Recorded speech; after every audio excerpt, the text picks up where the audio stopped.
নগাঁৱত চোৰৰ উপদ্ৰৱৰ বিৰুদ্ধে ওলাই আহিল শ ৰাইজ। নগাঁৱৰ ইটাপাৰা ৰৌমাৰী তিনিআলিবাসী শ ৰাইজ ওলাই আৰক্ষীৰ বিৰুদ্ধে প্ৰতিবাদ কৰিবলৈ। উল্লেখযোগ্য যে অঞ্চলটোত আজি কিছুদিন ধৰি চোৰে উপদ্ৰৱ চলাই সন্ত্ৰাসৰ সৃষ্টি কৰিছে। গৃহস্থ ঘৰ এৰি যোৱাটো দূৰৰে কথা, নিশাও উজাগৰে কটাব লগা পৰিস্থিতিৰ সৃষ্টি হৈছে। সেই অঞ্চলটোৰ শ ৰাইজে স্থানীয় ইটাপাৰা আৰক্ষী চকী তথা নগাঁও আৰক্ষীৰ বিৰুদ্ধে প্ৰতিবাদ কৰি ৰাজপথলৈ ওলাই আহে।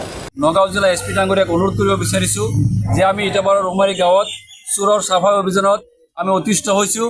আমাৰ ইটাপাটাৰ পৰা বেটাৰী চুৰি কৰিছে, টিউবৱেল চুৰি কৰিছে আৰু এই টমটম চুৰি কৰিছে, CSPৰ পৰা পইচা চুৰি কৰিছে, ঘৰৰ পৰা ঘৰৰ বেৰ কাটি আজি চুৰি কৰিছে। আজি আমি অতিষ্ঠ হৈছোঁ।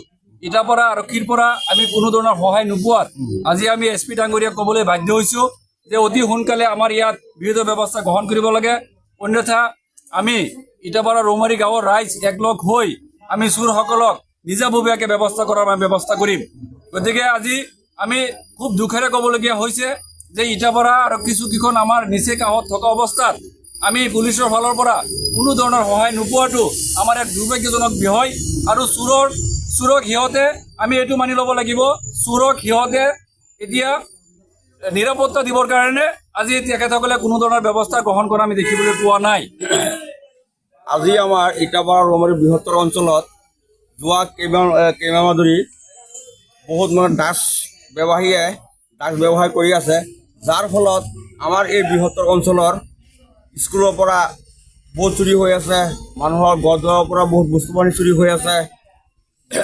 আজি মোৰ স্কুল নগাঁও আদৰ্শ বিদ্যাপীঠৰ পৰা ৰাতি 2টা ভেন ঘূৰি লৈ যায়।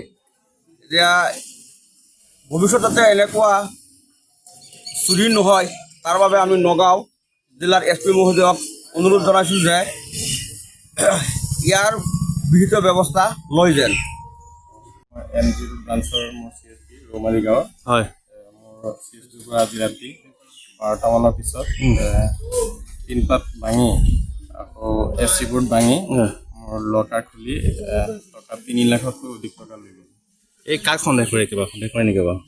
সন্দেহ কৰা মানুহ তেনেকুৱা আৰু এই ইটাপাৰ বৃহত্তৰ ৰৌমাৰী অঞ্চলত দুসপ্তাহ ধৰি সঘনাই চুৰ হ'বলৈ সংঘটিত হৈছে, কি ক'ব? দুৰ্ভাগ্যবশত এটা ঘটনা, সদায় মানুহৰ ঘৰত চুৰ হৈ আছে, কি ক'ব এই ক্ষেত্ৰত? ড্ৰাগছ খোৱা মানুহ বেছি হৈ গৈছে। হয়, গাঁও ৰৌমাৰী। মই কালি কাম কৰি আহি পেলাই ঘৰত গৈছোঁ, ৰাতি বেৰ কাটি পেলাই মোৰ ঘৰৰ পৰা চব লৈ গৈছে।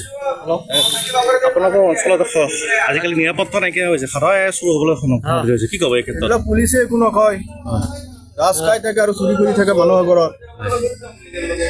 নগাঁৱৰ পৰা বিভূতি বৰাৰ ৰিপৰ্ট, সুহানা লাইভ।